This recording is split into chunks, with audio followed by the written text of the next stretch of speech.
প্রিয় ভাইয়েরা, আমি বলেছিলাম যে একদল খেয়ে গিয়েছে, আরেক দল খাওয়ার জন্য রেডি হয়ে আছে।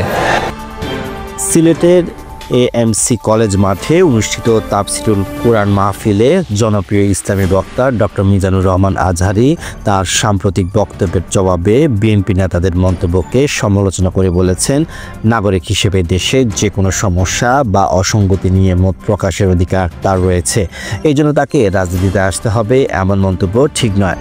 শনিবার রাতে মাহফিলের শেষ দিনে তিনি বলেন, আমি একজন আলেম এবং একজন সাধারণ নাগরিক, আমার দেশের যে কোনো অসঙ্গতি নিয়ে কথা বলার অধিকার রয়েছে।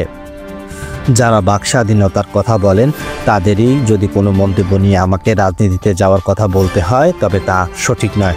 আজহারী আরও বলেন, কোনো নির্দিষ্ট দলকে টার্গেট করে আমি কথা বলিনি, এটি নিয়ে যারা নিজেদের গায়ে মেখে প্রতিক্রিয়া জানিয়েছেন তা অনভিপ্রেত।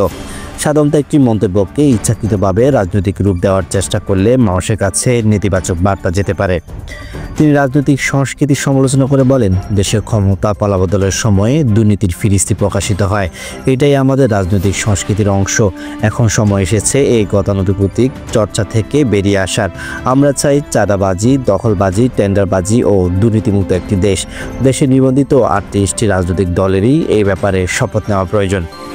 আজহারী তার বক্তব্যে কোরআন আলোকে দেশ গড়ার প্রয়োজনীয়তার কথা উল্লেখ করেন। তিনি বলেন, আমরা চাই কোরআনের আলোকে একটি সুন্দর সমাজ ব্যবস্থা গড়ে উঠুক, যেখানে জঙ্গিবাদ ও সন্ত্রাসের কোনো স্থান থাকবে না। গত এক মাহফিলে আজহারী বক্তব্যের পর বিএনপি নেতা শামসুজ্জামান দুদু এক আলোচনায় মন্তব্য করেন, আজহারী যদি রাজনীতিতে সক্রিয় হতে চান তবে জামায়াতে যোগ দিতে পারেন। এ প্রসঙ্গে আজহারী বলেন, কোনো দলের পক্ষে বা বিপক্ষে আমি কথা বলি না, আমরা শুধু কোরআন সুন্নাহর কথা বলি, সাধারণ মানুষের জন্য আমাদের দায়িত্ব পালন করি।